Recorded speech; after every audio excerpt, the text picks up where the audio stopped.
is KCAL News, Los Angeles.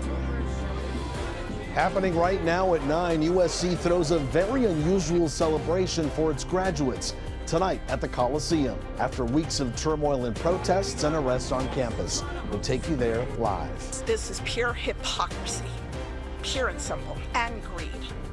After years of debate, California approves sweeping and controversial changes to electricity rates for millions of residents. What it could mean for your monthly bill. And single moms by choice, why more women are choosing to start a family all on their own. Good evening, everyone. I'm Juan Fernandez. Pat Harvey is off tonight. USC is hosting a celebration tonight for graduates at the LA Memorial Coliseum. This comes after the university canceled the main commencement following weeks of turmoil as protesters took over the campus. KCAL News political reporter Tom Waite is live at the celebration.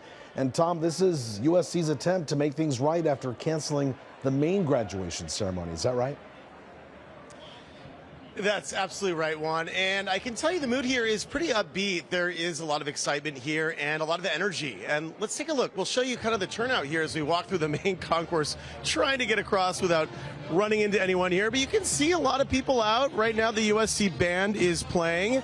And a lot of people have shown up. We weren't really sure what to expect. In fact, we spoke with some of the communications folks here.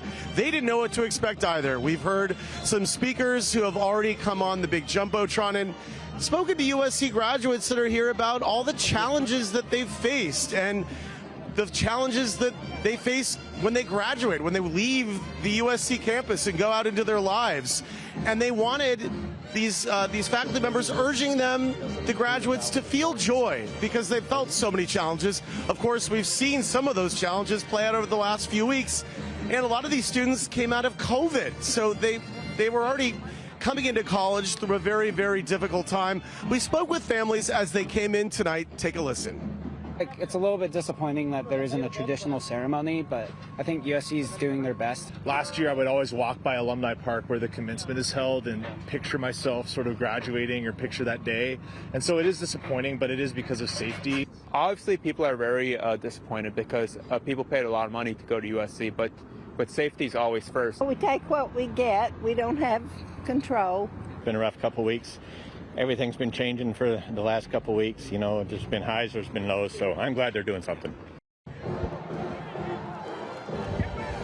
And you're looking at video from the past few weeks as we've been talking about that turmoil across campus where arrests have been made, dozens of arrests at pro-Palestinian encampments and confrontations between police and those protesters, which is why we're in the situation we're in right now. According to university officials, they canceled that main stage graduation at Alumni Park and replaced it with this because they were concerned, they said, about security issues. The valedictorian speech also canceled.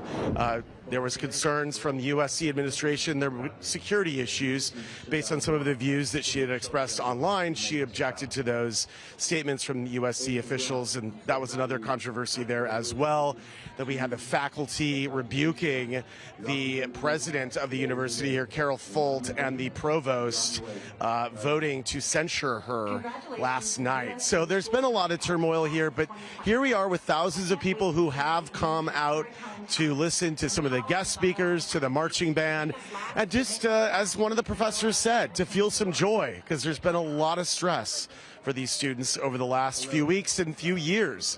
And you know, at this point, they just want people to come out and enjoy themselves, feel a few moments of relaxation and celebration. They've accomplished a lot. Not easy to get into USC and graduate after, 4 years or maybe more or less.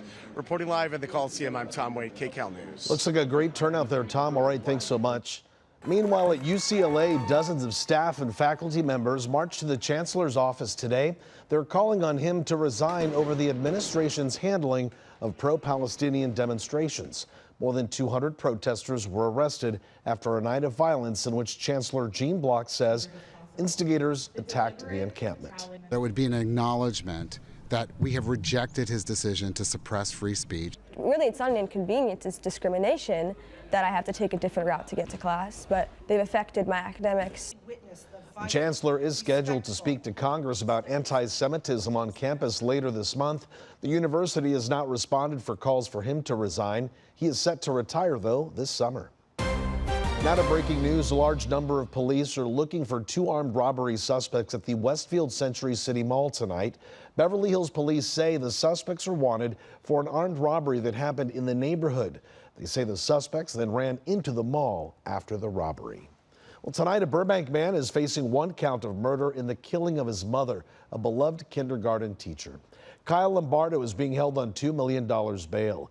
His arraignment is scheduled for later this month. Police say the 25-year-old killed his mother, Karen Lombardo, during an altercation at their Burbank home Tuesday night.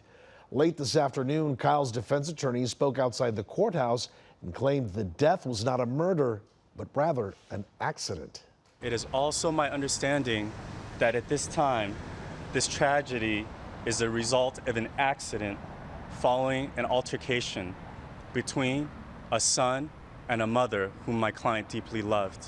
There was no weapon involved. The public defender says he's looking into mental health factors and possible developmental disabilities. Police have not said how Karen Lombardo died. She taught at Bret Harte Elementary in Burbank for 30 years.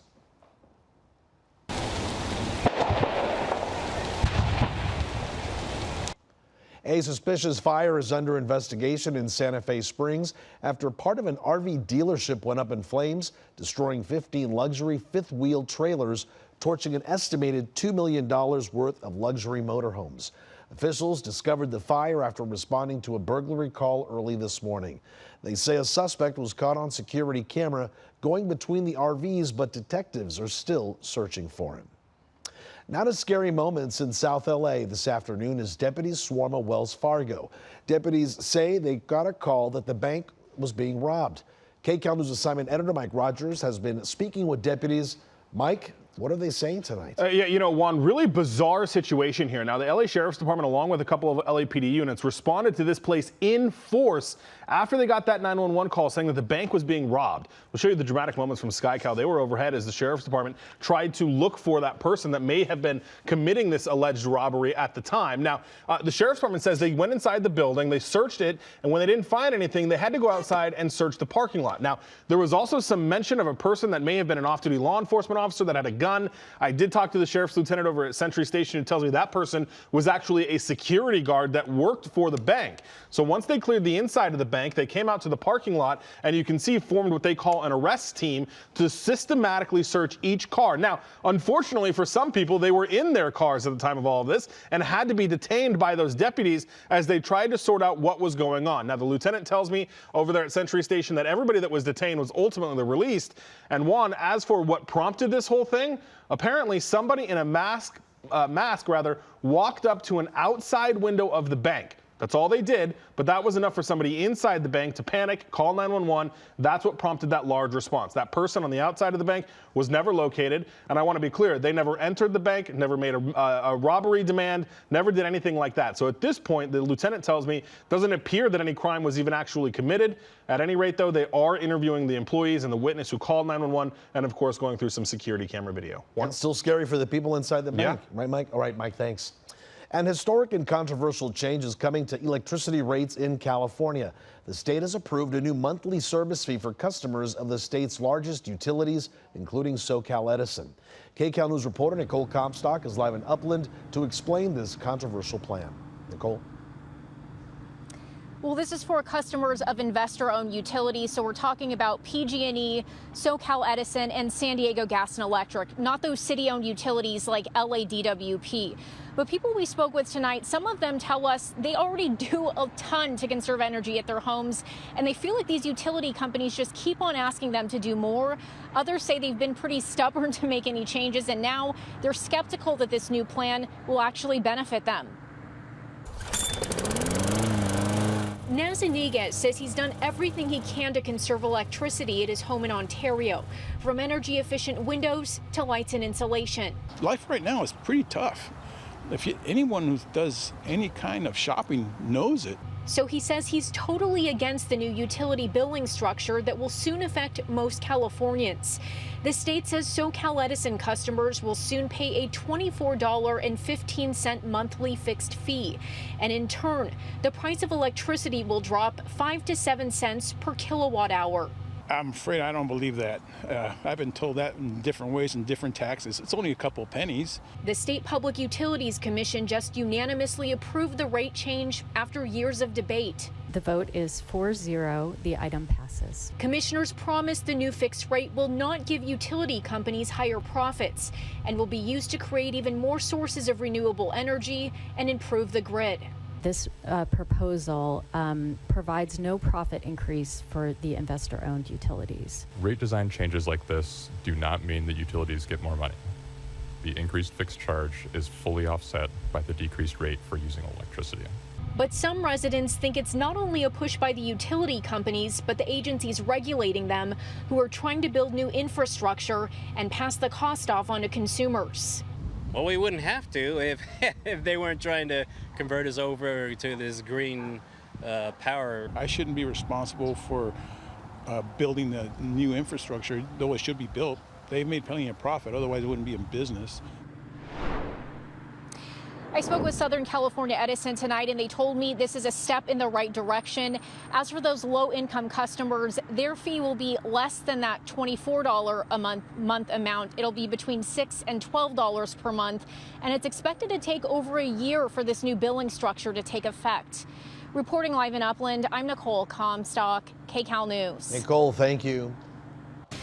A U.S. airman killed in his own home tonight. His family is demanding the truth from the sheriff's deputy who pulled the trigger. Coming up, new video of the confrontation just released. And Stormy Daniels returns to the witness stand in former President Donald Trump's criminal trial. The fireworks in court when Trump's lawyer accused Daniels of lying. And that May gray is back, but so is that sunshine. We'll have that Mother's Day forecast when we come back. Tonight, there's growing outrage over the fatal shooting of a U.S. Air Force airman inside his own Florida home.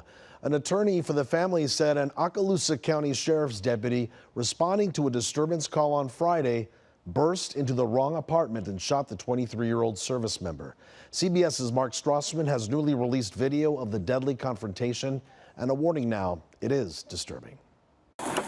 Tonight, newly released body cam video shows an Okaloosa County deputy arriving at the home of senior airman Roger Forston's apartment door, responding to a 911 call about a domestic disturbance. The video is partially blurred. The deputy appears to step to the side and knocks. Seconds later, Forston opens the door holding a handgun at his side that was legally owned, according to his family. The deputy orders him to step back and then fires. Okaloosa County Sheriff Eric Aiden says his department released the video to be transparent. I want to assure you that we are not hiding, covering up, or taking action that would result in a rush to judgment of Mr. Fortson or our deputy. Fortson's mother, Mika, says her son was FaceTiming with his girlfriend during the shooting. A portion of that FaceTime video, which appears to be after the shooting, was released by the family's attorney. Hey man, stay with us. Law enforcement can be heard talking about Fortson's injuries. The subtitles were added by CBS News. Yeah, he shot up. You got that 6 gunshot wounds? They just said, oh yeah, he shot up. He shot up. My baby was shot up. Fortson's family claims the deputy had no reason to go to his apartment. The sheriff says his deputy went to the apartment he was directed to. In other words, contradictory accounts. Lawyer Ben Crump represents the family. Roger was the best of us. He was the best America had to offer.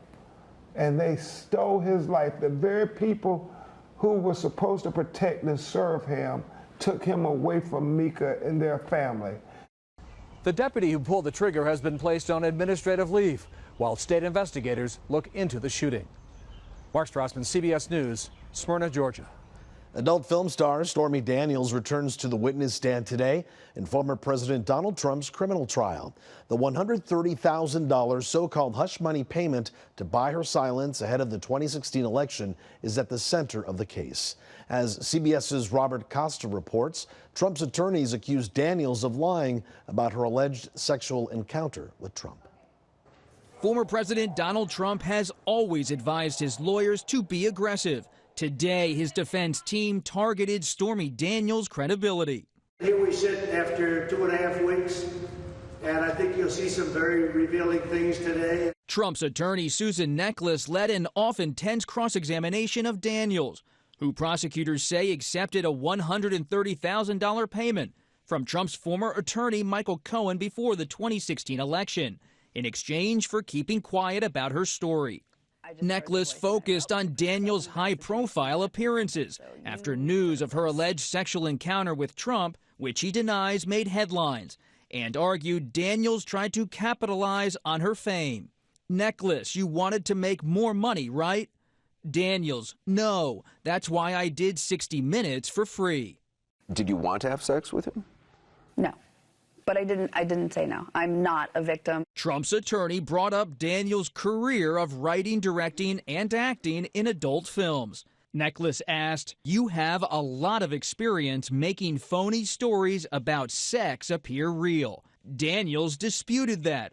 The sex in the films is very much real, just like what happened to me in that room. Adding, if her encounter with Trump was untrue, I would have written it to be a lot better. Trump grimaced at the comment. You feel like if you had wanted to go public, you could have gotten paid a lot of money to go public in an Without interview. a doubt, I know for a fact. Daniels repeatedly denied being motivated by money. And when Neckles noted she was selling merchandise related to Trump's indictments online, Daniels replied, not unlike Mr. Trump. Did the defense's strategy potentially make Stormy Daniels look sympathetic to the jury? Some jurors may have had sympathy for Stormy Daniels, and some jurors may have had contempt for her. And late today, Trump's lawyers pushed the judge to modify the gag order so that he could comment on Daniels' testimony. But the judge denied that, saying it would remain in place because of Trump's record of attacking witnesses with vitriol. He also rejected another call for a mistrial. Robert Costa, CBS News, Washington. All right, once again, we'll be waking up to clouds in that marine layer 2. Yeah. Even so, we're not expecting any problems heading into the Mother's Day weekend, are we, Ed? And we are not. I mean, we are really not looking at much change between now and Mother's Day. If anything, just a little less of that marine layer, a little less of that May gray. Slow clearing toward the coast today. Otherwise, that quiet weather pattern with minor day-to-day changes through the holiday weekend. This is KCAL News, Los Angeles. The Israel-Hamas war appears to be entering a dangerous new phase, with Israeli Prime Minister Benjamin Netanyahu defiantly vowing that Israel will go it alone if necessary to finish off Hamas. CBS's Ramy Inocencio reports. With Israel's military pushing closer to the city of Rafah, Prime Minister Benjamin Netanyahu is pushing back, angrily against President Biden. If we have to stand alone, we will stand alone, he said. His reply to Biden's blunt warning Wednesday to not launch a major strike. It's just wrong. The president said he wants to avoid mass casualties and paused a shipment of 3,500 bombs last week. But refusing to back down, Israel's military spokesman said they have the necessary ammunition for the Rafah operation. A far-right minister posted on social, "Hamas loves Biden," and another lawmaker said Biden not only jeopardizes Israel, but the entire free world. Rafah is believed to be Hamas's last bastion, with 4 battalions, but for nearly 1.5 million people, 600,000 of them children, it's their last refuge from this war and still getting struck. Some in Israel want to keep advancing, says former Deputy National Security Advisor Chuck Freilich. To what extent can Israel win this war without the U.S.? I think Israel won the war by the middle of, the middle of December. We had essentially destroyed Hamas as a coherent military force. At the same time, Israel may have lost. Its international standing is bad, and now we've seen this emerging divide with the United States. For Hamas, I think that's an incredible achievement. And ceasefire talks in Cairo have ended for now, but the Israeli and the Hamas delegations left today, as well as CIA Director Bill Burns. Ramy Inocencio, CBS News, Tel Aviv. Yep. SpaceX launch from Vandenberg Space Force Base. Let's go to Desmond Shaw live in SkyCal. Des. Oh, Juan, it's a bird, it's a plane. No, it is SpaceX. A so rocket. beautiful with the crescent moon as well as we zoom in here, coming out of Vandenberg. There it is, streaking like a meteor in reverse. Always such a cool thing to see. Such a pleasure to film here from the luxury of SkyCal with this amazing zoom lens. 20 more Starlink satellites going up into low Earth orbit right now as we look at it streaking across the sky here. Oh, it's just so awesome. You can see this from all across the Western Hemisphere as it climbs into the heavens.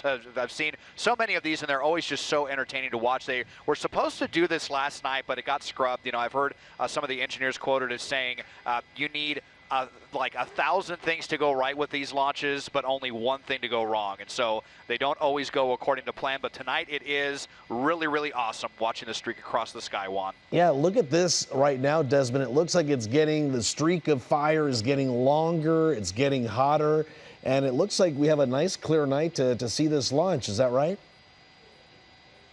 Yes, you know, earlier we were in Century City looking at some breaking news there where it's really socked in.